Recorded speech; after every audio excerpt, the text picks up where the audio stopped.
Good space time, everyone, and welcome to a new episode of the Citizen Web3 podcast. Your source for educational insights into the Web3 universe and your connection hub to discovering those that contribute to building the decentralized world. Today, we are joined by Emmanuel Aldeguer from Axone. We talk about venture capitalists, balancing life and speculation.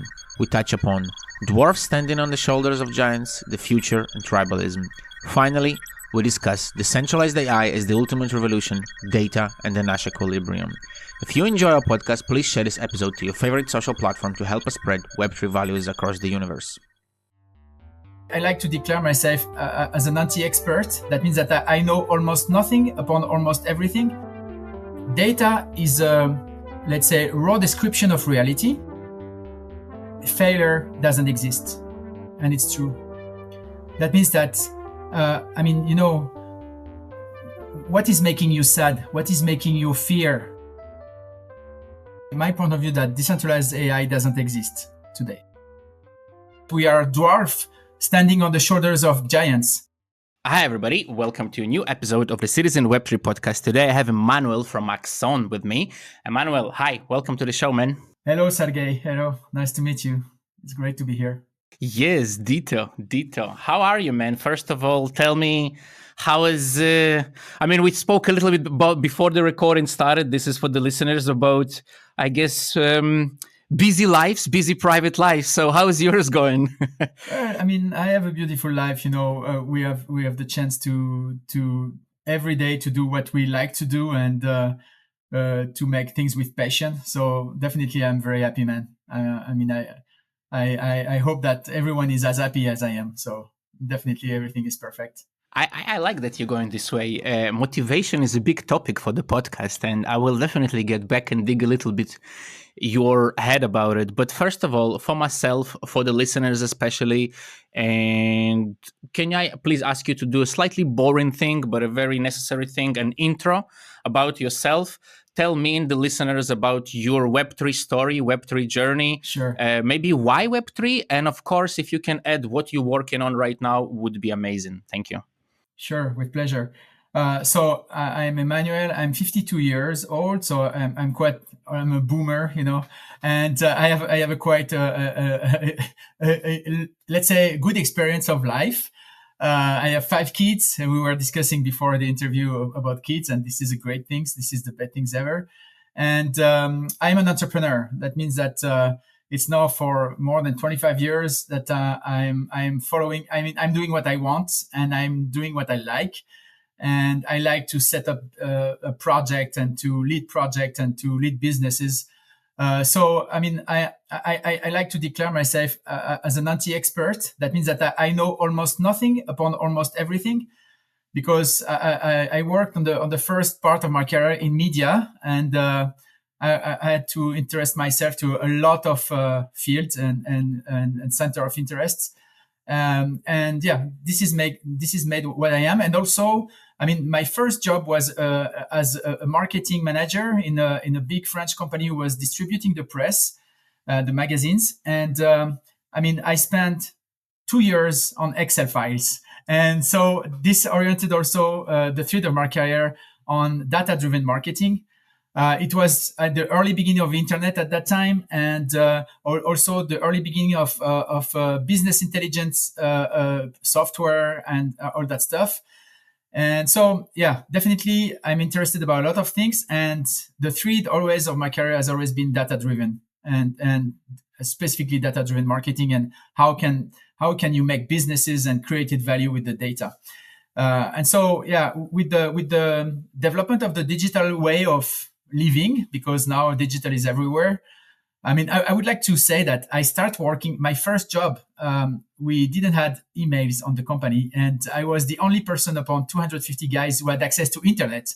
Because, as I was in the marketing, I had the right to surf on the internet. The other one didn't, and so people were queuing on in front of my office to just have the right to go to see how it is internet. So you have to imagine that. It seems like, I will be like a caveman for sure when I'm saying that stuff, but it does exist, and no cell phone and everything. So yeah, I have seen this evolution of the things. The tech. I'm passionate by the tech and by the internet. I love the history of the internet, how it comes. I mean, not so long ago, it was the anniversary of the publishing of the Cypherpunks manifesto, and I think you are a citizen Web3, and I think Web3 was meant to be a natural extension of these ideals. And yet, I mean, I'm very happy to have the opportunity to discuss and to, let's say, fight against the today's climate that, the conversation is completely hijacked by celebrity-backed meme coins, venture capitalists who are seeking quick exit, speculative situation for everything. And this is the engagement is on this side rather than innovation. And despite this, it's important to not forget that we are, the Latin expression is nanos gigantum humeris incidentes. That means that we are dwarf standing on the shoulders of giants. And we have to think about these people. I mean, Eric Hughes, all these guys, Tim Berners-Lee, John Gilmore, they are so important for what we are now and for Web3. And so I came to Web3 because of this evolution, because I'm very interested by the cypherpunks movement, by this is not libertarian. Maybe people today make the mix between this, and I'm not a fascist. And I would say that this is something very important to know where it's come from. And I came to Web3 not because of trading and crypto, but because of blockchain technology and the power of the decentralization. Definitely, it was this. I discovered Ethereum in 2017, 2018. At the end of 2017, Ethereum was just it was just a testnet at that moment, and it was amazing. The decentralization and the power of decentralization for me was just amazing. That means that thanks to decentralization, it was suddenly the opportunity to be able to align interests between individual interest and collective interest. And this is something very, very powerful. You have this paradoxical situation in the game theory where the optimum of Pareto will never met the balance of Nash. This is the two level of the game theory, but with the blockchain, this paradoxical situation can be balanced, and this is something amazing, definitely.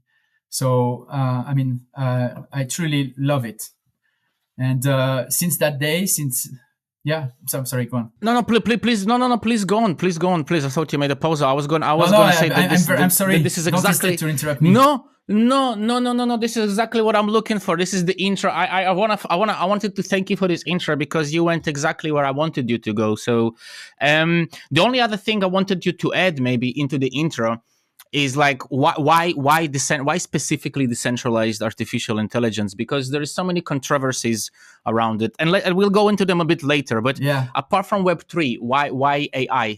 Because AI is the ultimate revolution that will ever happen anymore.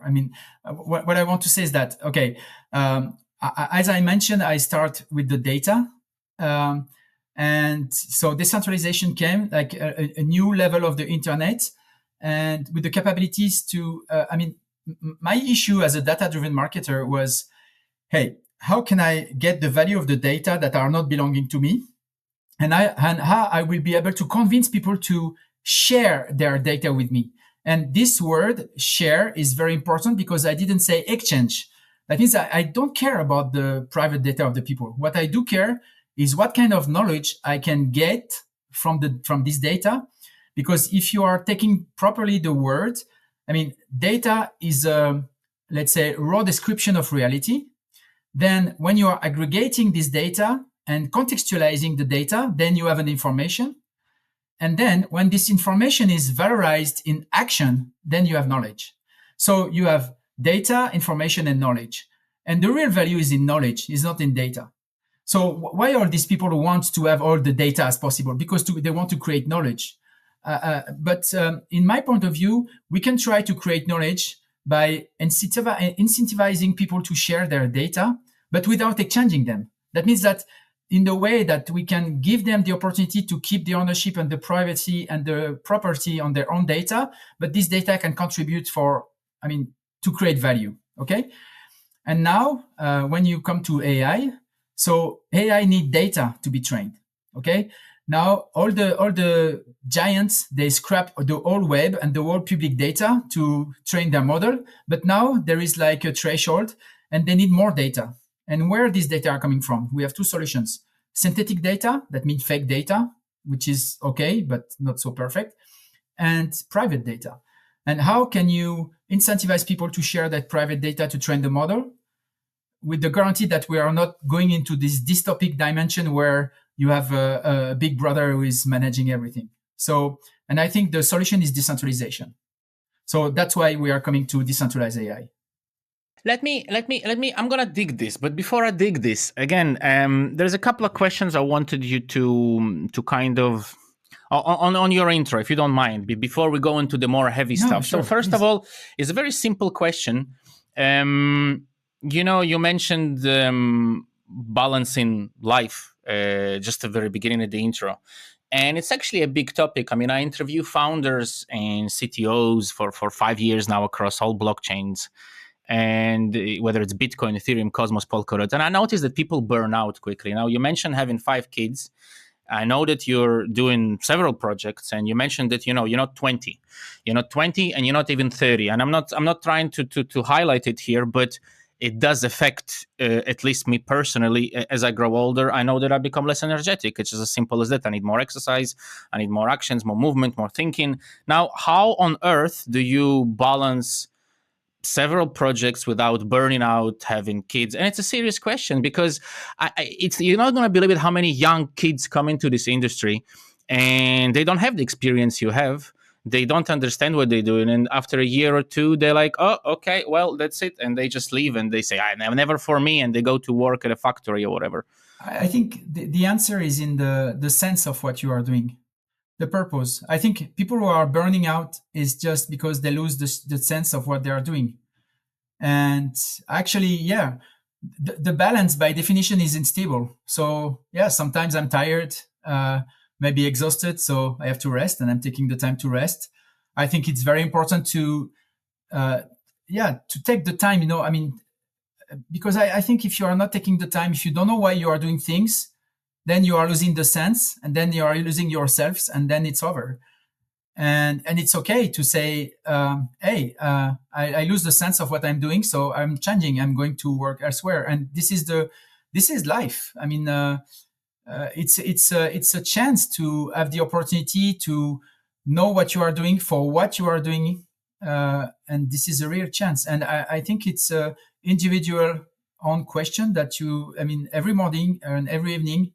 Every morning when you're getting up and every evening when you're going to bed, you have to say, hey, do I will do something that interesting me? Do I like the day that is coming? And then at the end of the day, hey, did I did things good? And did I am happy of my life? And it's okay to say no. So then you have to change, And I think the people who are doing burnout is because they don't change. I guess it's like it's what you're referring to is like in couple psychology or partnership psychology, where they say that, if you're really honest about yourself and your partnership, every morning when you wake up, you ask yourself a question: do I want to be with this person? And if the answer is yes, then you are with this person. Honestly, it's like, am I doing the right thing for myself? Am I developing myself? Yes. What was the biggest before? I'm sorry to dig this private topic, but it's just an interesting thing. And I just want to say that I just want to add that it's hard and it's questioning, it's an effort to do that. It's not obvious, you have to question yourself, and it's difficult to have an answer, and you can struggle to have an answer.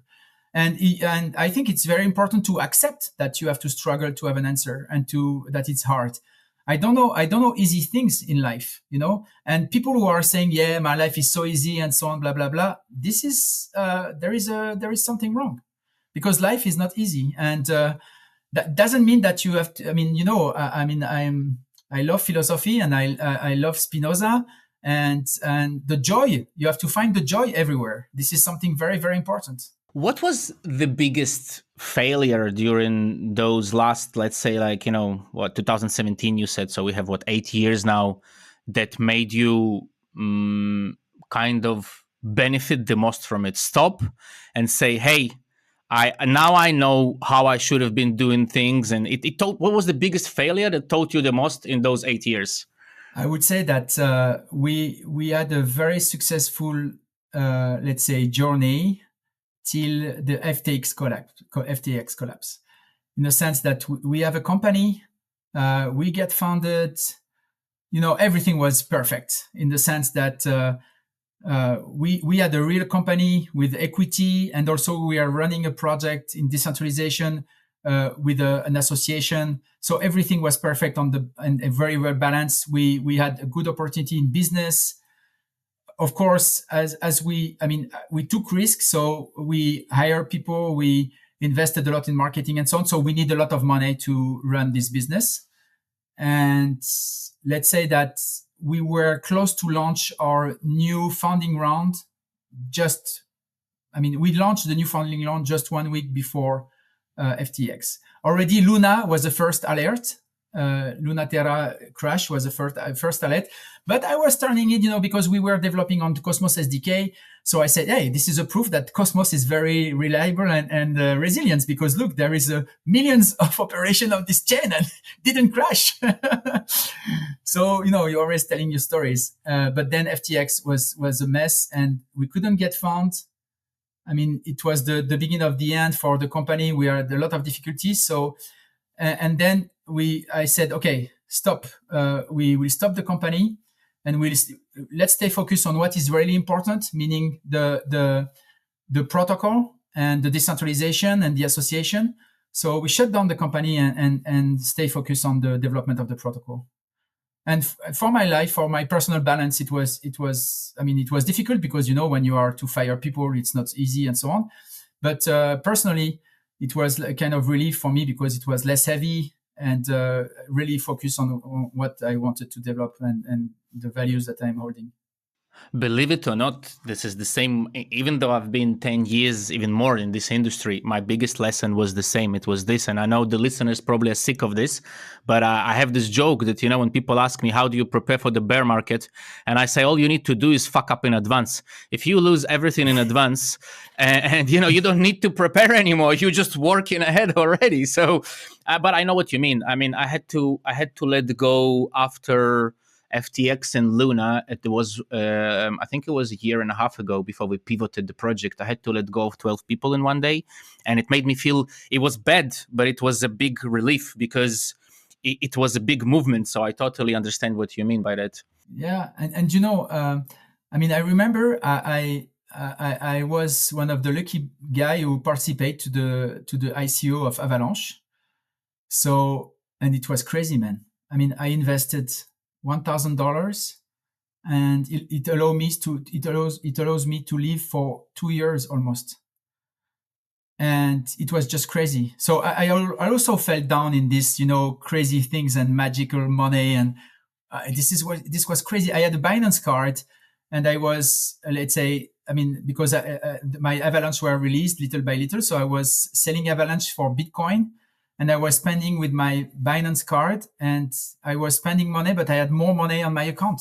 Can you believe that? I was not spending enough quickly so, this was a crazy period, I think, also, I think that I think it's crazy. No, absolutely. Yeah, please go on. It's crazy. No, I think we'll not, I don't know if I can say that, but I hope that we'll not live this again, because it was completely artificial and crazy. And I think it leads to where we are now in the sense that now, in all the people who are working in this business in Web3, can you believe that you have 37 million tokens? And in these 37 million tokens, how many are really, with utility? 1% maybe? If that. And even, If that, it's already a lot, 1%. It's already a lot. But then again, but 37, Emmanuel, let me be so. devil's advocate here a little bit. I actually agree with you, but let me be devil's advocate. You know, when people bring those numbers, you know what my first thinking that comes to mind, and this is a question for you, of course. When we look at the traditional business world, the numbers are not much different. Usually, they say that, you know, if you take 100 businesses in the first 2 years, maximum 2% will survive. So, are the numbers that different? No, and I think somehow it's like a Cambrian explosion, you know. At the beginning of the world, of the Earth, you had this Cambrian era where you had life everywhere. Life was popping up everywhere. And then after, you know, only the strongest survive. And I think it's like that, you know. It's quite funny analogy. We just leave the Cambrian explosion of the Web3. And I think now, I don't know if you're aware about, because we are very close from Outlier Ventures. They are one of the rare VC who are backing up, and this is very courageous from their part. And they are, for me, it's logical that they are backing us because we are very close in the values term of things and so on. And they are developing the post-web thesis, and this is a very, very interesting thesis. And I'm engaging all the listener of the podcast to go and see and check post-web with Outlier Ventures. And this is really a very deep and strong thesis about what is the future of what we are building right now, with the fact that the web will shrink in the sense that what we are building is not for human beings, it's for machines. When you are looking the Bybit hack, which is a crazy $1.5 billion hacked, it was because of the failure of the interface. Okay, it was the interface of Gnosis who has been hacked. With an agent at the head of this, it will never happen. So we have to definitely reduce the interface and the user experience and let this, because it's too complex to machines, because machines with one figure in a very long hash address, they will never make any mistake. The address is valid or not. And then we will have access to complex application, but through agents. And I think this will change definitely. You know, you have a young kid, maybe you will have a problem with the screen with the kids, but there will be no more screens because we don't need screens, because you have an agent who is dealing with the application. If I'm running a social network, I would be very, very scared of the future because there will be no more interfaces. We'll have just a prompt. Even on the ring, you will talk to your agent, and the agent will manage with all the difficult stuff, and you will be able to focus on the real elements, on the human interaction. And this will be interesting, what is coming. I don't know if you've seen this recently. It was a couple of developers, they released on GitHub a demo of 2 AI agents. And of course, by the way, for all the listeners, everything Emmanuel mentioned here, linked in the show notes. So please go on and research, guys and girls and robots, I hope. But back to what I was saying, you know, they released this demo of 2 AI agents calling each other. And as soon as the first AI agent realized that he was talking to another AI agent, he was like, shall we just move to a different sound? Because this human talking is really boring and takes a long time. Yes. And then they go, beep, beep, beep, beep, beep, beep, beep, beep, beep. It's amazing. It's amazing. It's really, I think some people who say that we are living in boring times are absolutely crazy. I think we are lucky to live in one of the most interesting eras of humanity. Crazy era, absolutely, but one of the most interesting ones for sure. Yeah.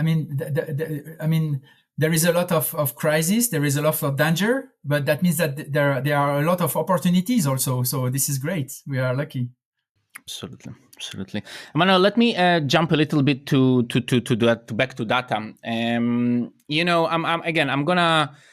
I don't know how much of the podcast you know, but the listeners know I love playing devil's advocate and I love going. Otherwise, we don't get content out of it. So data. Let me talk a little bit about data and models and centralization. Now, I have luckily been involved in decentralized AI and everything to do with it also for quite a while. I've been lucky enough to be involved in a project as early as 5 years ago. So I've seen it all grow and, I kind of learned a lot about it. And one of the things I noticed when I was I haven't been going to conferences for a while, and then I went to a conference in Berlin Blockchain Week last year, and it was full of DAI, and I was really disappointed because what I noticed, one of the first things was that the whole decentralized AI, spectrum is narrowed down pretty much to launching computation services on other people's machines, and they call it DAI. So they call launching centralized models. So basically, they take a centralized model that was stored in a black box by a black box, and then they launch it on a cloud, and they call it DAI. And I was like, well, guys, but this is not DAI. This has got nothing to do with decentralization.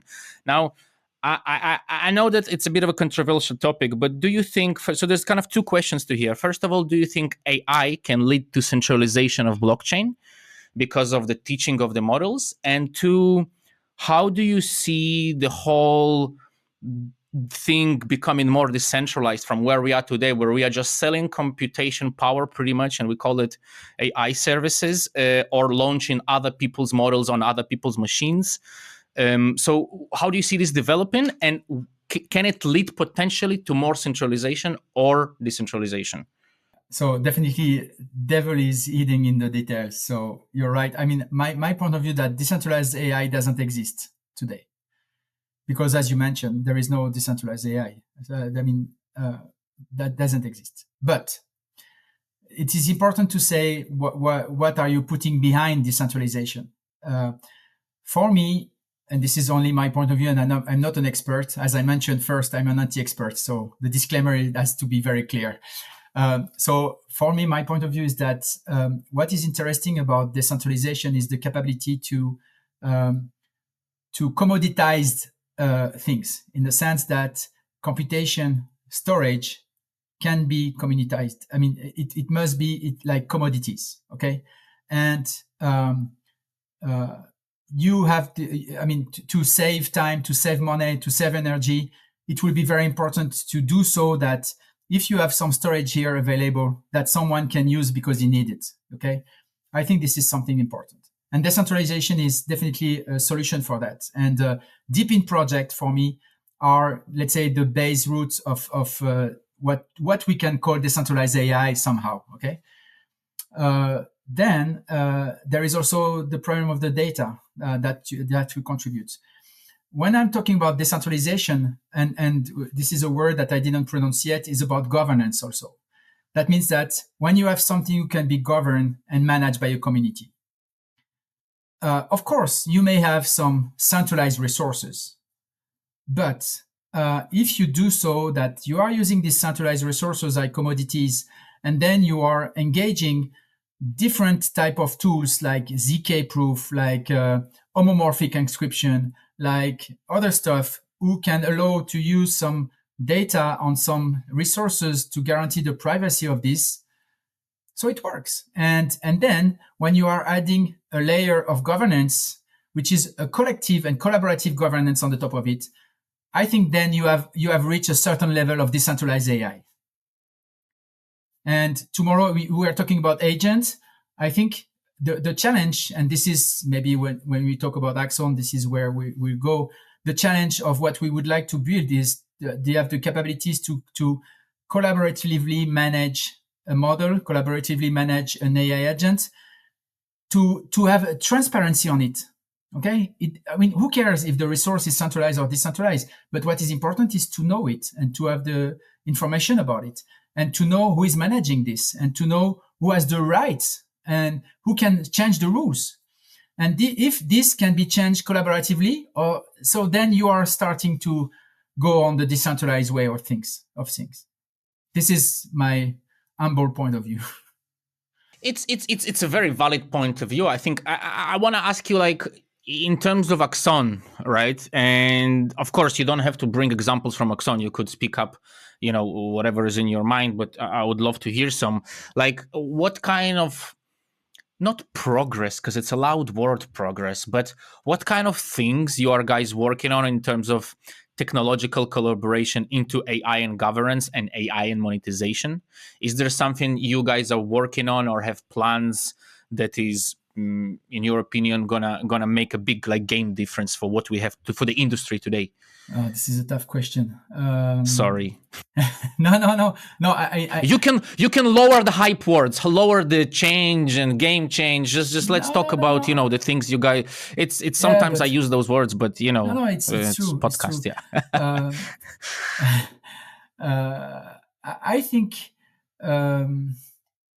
I think that what we are bringing is not so technological, because what is very funny is that we are using very, very old technologies. I mean, for example, on Axone, we have 3 pillars. And on the first pillar is the ontology, which is based on the web semantics. So like RDF or stuff like that, which is it's the base of the internet. So it's the roots of internet. It's very old. It's 30 years old technologies. Then we have like another pillar is enabling to create rules and governance side of things. And for that, we are using a Prolog language. Prolog is a very old language from the 70s. So we are not inventing things, but we gather elements in the certain way with a certain idea to allow people to build new things on the top of it. And I think this is quite resilient and interesting, because we are not relying on one technology. We didn't invented one new technology. We are just combining some features and bricks of several technologies, and to allow with having in mind the fact that we will be able to allow people to create new things on the top of it. I think this is something that is making us very resilient, because when I started this project 5 years ago, we were not talking about AI. We were talking about data sharing. Okay.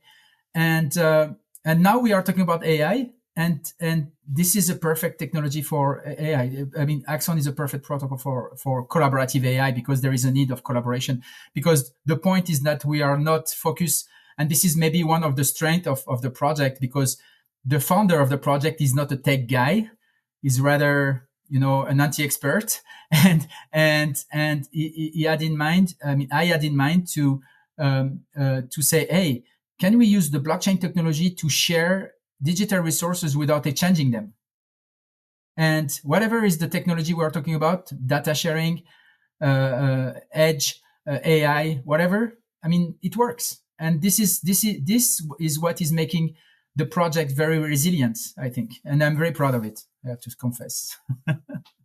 I think that in my personal opinion, at least, it takes determination to invent something, but it takes a genius. It's to put things in the right order that exist and see them in a different light. I mean, Bitcoin didn't invent anything. I mean, yeah, consensus computing came out as a result, and timestamps came out as a result, provable timestamps. But Bitcoin just put the technologies in the right order, existing things. So yeah, I don't think that's necessary. I like it. This is a very good example, because Bitcoin, when you are taking Bitcoins, you can tell the story of Bitcoin from several points. I mean, I like to tell the story of Bitcoin from an accountant point of view, because Bitcoin is the perfect expression of the third party accounting. But you can take also Bitcoin you can start the tale of Bitcoin from the cryptography side of things, or the digital side of things. Yeah, I mean, yeah, definitely. This is a very good example. Do you think, let's go into another, back into data a little bit, just the last kind of question. Well, not the last, but yeah.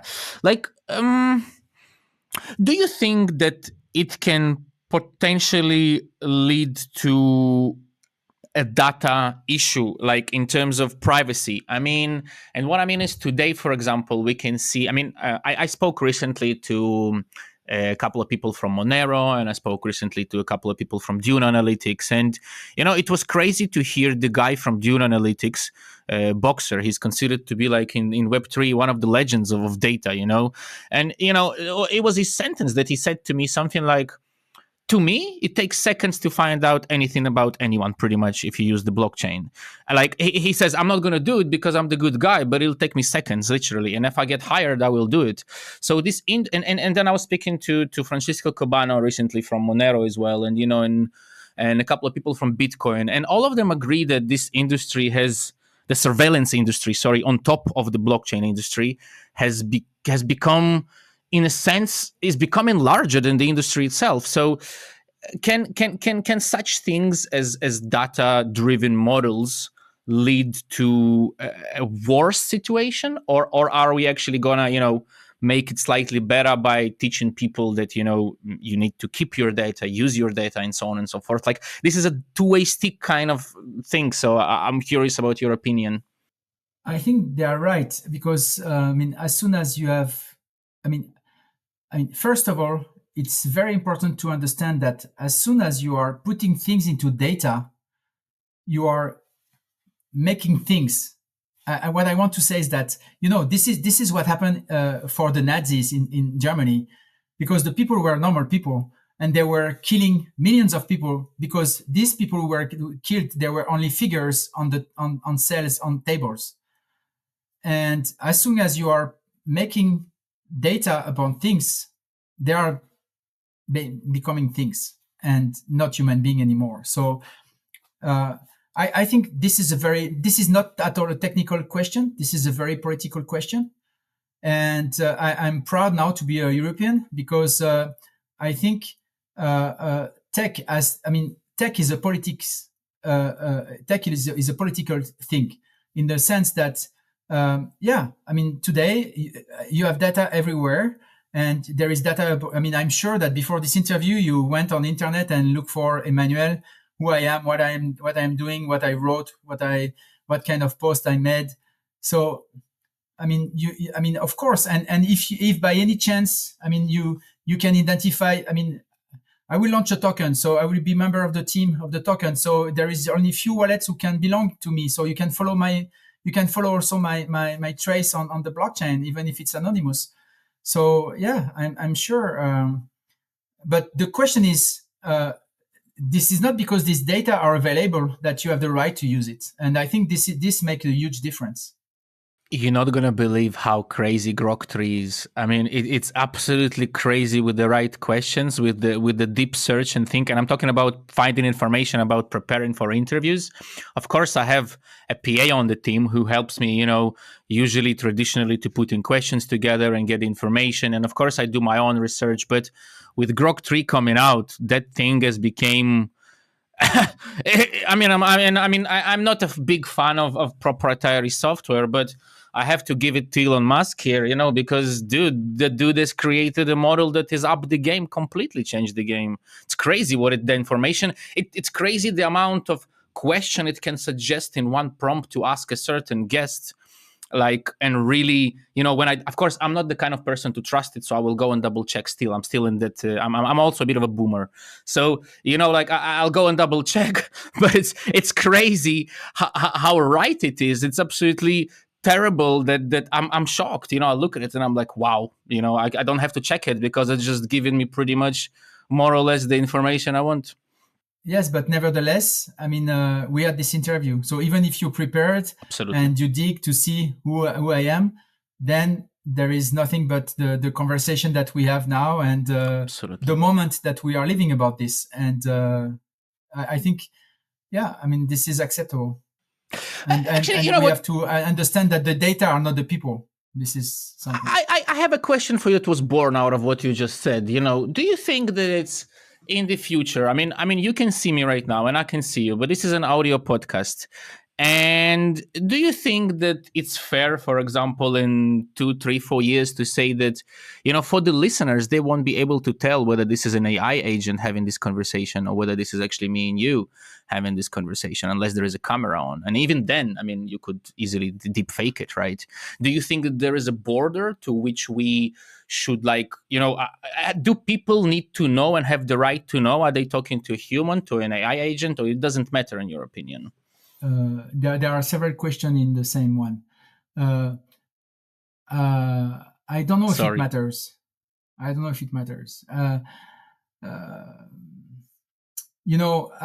wrote an article about that, and because I'm very interested about the interaction between human and machines, and I think most of the people say, no, there is a fight. We have to know that it's not a human being and that it's not a machine.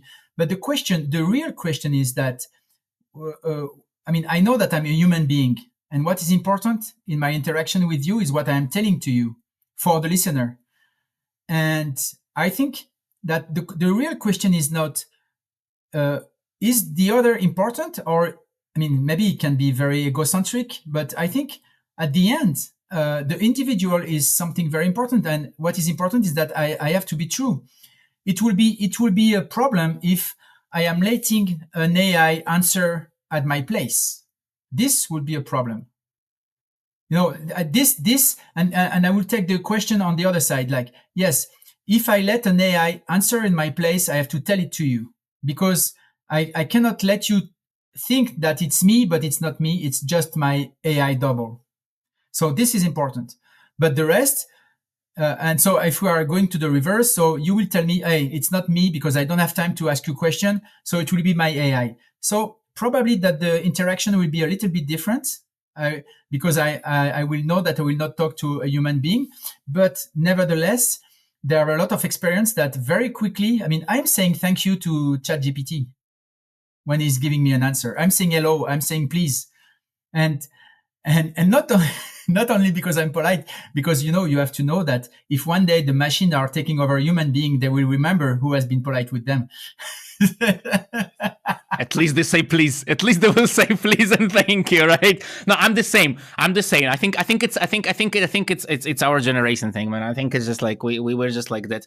But you mentioned egocentrism, and in my opinion, just to say that, just to finish this topic off and jump back to Axone a little bit, I've always said that, in my opinion, the world would have been a much better place if all we have taught kids at schools would be just one thing: love to learn yourself. Yeah. Not somebody else, yourself. Learn, because I think as a society we made egocentrism such a ghost hunt or a witch hunt, and I don't understand why. If you want to succeed, you have to love yourself. If you don't love yourself, if you don't focus on what's good for you, you cannot do good to anybody else. It's just a simple 2 + 2 for me. This is, there is a beautiful movie that I love, is The Creator. I don't know if you have seen this movie. It's a movie from the actor is John David Washington, the son of Denzel Washington, and it's about the war, because there is the US completely banned the robot and the AI, and the rest of the world is collaborating with the AI, and there is like a kind of animism with AI, and it's interesting because the Asian people are easier, because they are animists. And so as you are animist, a stone can have a soul, so why not a robot? And they are gathering with the AI and with the robot. And I think this is a proof of humanity, to be able to accept the other as a different person. If you are accepting the other, look at people who have bad behavior with animals, or people who have bad behavior with robots or with things. At the end, they have bad behavior with themselves. So, there is that kind of way of thinking. So I think I love the fact that in chess, because now, for sure, the machine is better than human being in chess. Okay. But what is very interesting is that now you have teams who are combining human beings and machines, and they are calling it Centaur. And these Centaur teams are very elegant. That means that they are cleaning the game of chess of any mistakes. They are not making mistakes. This is just a field of creativity, inventivity, without mistakes, and it's great.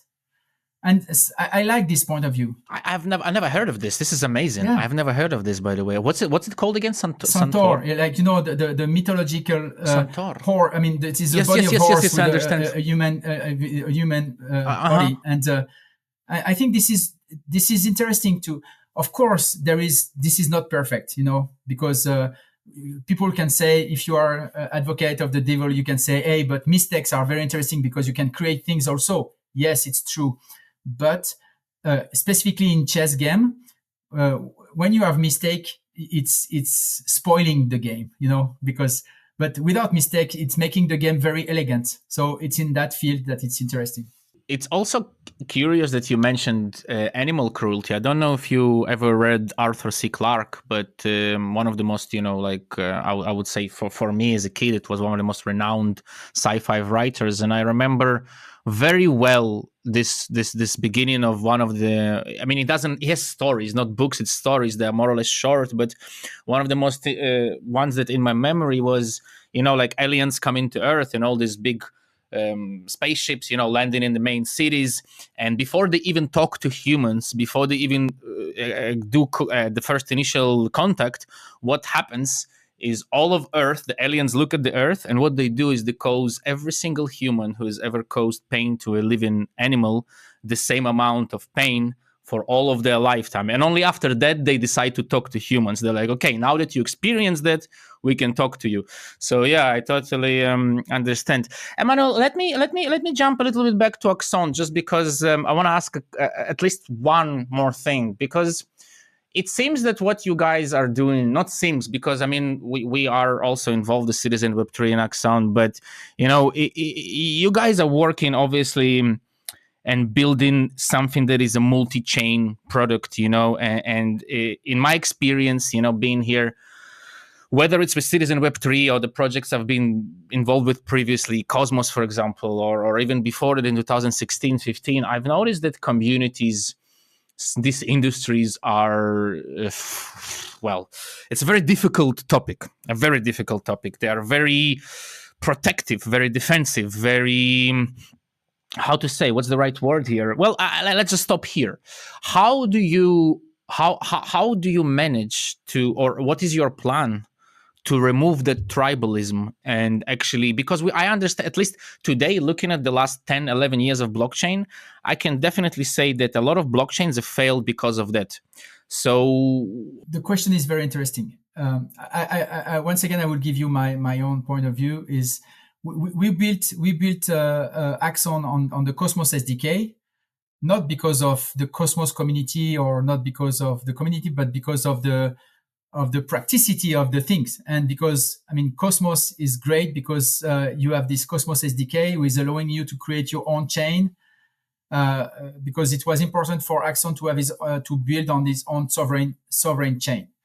But then I think this is the same. People are mixing a lot of things when they are talking about blockchain, because you have, let's say, the main chain where you can do everything, the environment, like Ethereum, Solana, this big network, okay?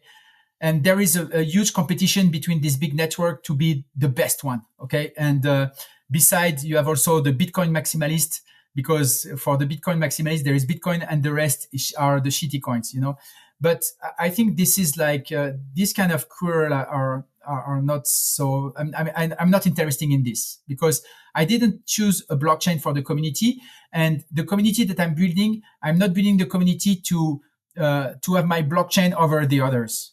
I'm just using the blockchain as a technology. I mean, if tomorrow there is another better chain who are offering what we can do easily, cheaper, whatever, with more security and so on, we'll go on the other blockchain. The blockchain is just a technology, okay? And then you are building your project, and then you are building your community, and the purpose is for what? For example, in Axone, this is also something that we are very resilient in, is that we don't want to overpass all the other projects. We are here to bind all the projects. So the more project there will be, the more bindings and bonds we'll be able to create. So my goal is not to be on the top of the others. So if you have, and I think, for example, this is very interesting to see how Vitalik Buterin is acting and his behavior and what he's a builder. He wants to build the best effective environment and network for users and for developers, to give them the opportunity to build new things on the top of it. And I think this is the same for us. And this is acceptable, and to find the beans and the bounds between project, and to see how we can together build something new. If your project is to create a new siloed and to, let's say, kill all the other, I think for me this is not the knowledge economy. The new economy is the knowledge economy, and in this knowledge economy, to share means multiply and not divided, as in the normal economy. And if you are in the tech and the digital world, if you don't understand this, you are missing something, and you are for sure will not succeed. I've never actually heard the term knowledge economy before, so this is the first time I hear it. This is actually very interesting. Oh, yeah? Yeah. This is a very interesting concept because, specifically with the data, the data are non-rival goods in the sense that it costs nothing to duplicate the data. That's why NFTs are existing. That's why it's so important because, I have a data. If I want to share it with you, I will send it to you, but I will have no proof that you will not make a copy of this and sell this data over the world. And this is a problem. So blockchain is here to help to solve this problem. And this is how we are using blockchain technology with Axone. Emmanuel, let me jump from here into a blitz with you. I have 3 questions. The questions are they're a bit weird. I'm gonna have to warn you. I call them blitz. You don't have to answer quickly. But the idea here is to take us out of the blockchain conversation and to kind of lend us and to finish it off on this note. So first question, and they're gonna get weirder. I always warn my guests, but they don't believe me, but they're gonna get weirder. So first one is easy. Give me either a book or a movie or a song that has a positive influence on you for what you do in terms of work throughout, I don't know, the last 5 years, let's say. Doesn't have to be in 5 years. Could be a book you like. Could be a book you like or a movie. I mean, you mentioned a lot of them already, but something that is particularly related to work, which helps you to, get the best results with work. To work, yeah. I think the book was about the category marketing. And I have to find back who is the writer because I forgot. Who is that guy who made the category management and category marketing? This is something very, very interesting in the sense that it's review completely the mind of how to let's say appreciate the marketing and the development of a product and of a project. I think this is something very, very interesting. There is a lot of books about category management and wait, I remember the title. It was making think bigger. I don't know if you. With that, yeah, think bigger. With that, and the book is, it's wait, I will tell you the author. Yeah, think bigger. The author is Sheena Liengar. Sheena Liengar. Yeah. This book was very interesting. In business, I mean, in the work and business side of things. Next one. One motivational thing you can share that, and you kind of have throughout the conversation, to be honest, you kind of answered it, but still, I'm going to put you on the spot. One motivational thing that you can share with me and the listeners that keeps Emmanuel waking up every day, being happy with his life, keep on building project, no matter FTX crashes and Luna crashes and everything else, keeps the focus on the things that he believes in, and just being yourself. So I am a basketball player, and there is very important basketball player, which is Kobe Bryant. And this man was amazing. And he had an interview because at the end of his career, he made a lot of interview and I'm thinking about him a lot. He said that failure doesn't exist. And it's true. That means that, what is making you sad? What is making you fear? It's the fear of failure. And I mean, he says something very interesting, he take it reverse back. Instead of talking about failure, he said, okay, hey, take the fairy tale, okay? The fairy tale, this is bullshit when you're telling fairy tale to your kids. Because when you're saying, oh, they lived very happy and had a lot of kids, this is not life. Because the day after, the man is sleeping on the couch and the kids are crying, they are shitting everywhere, and this is the mess. This is not life. So, I mean, neither the full happiness all the time, neither failure exists. the failure just exists because you are declaring it. You say, I failed. And this is, this relationship to failure is something very important. And it helps you to persevere. If you want to persevere, if you want to do it, you are never failing. There is no failure if you are persevering it. And the difference between the people who are successful and the one who are not successful is because the one who are not successful decided that they failed. Because as long as you are fighting for something, you can succeed. And when you understand this, nothing can stop you.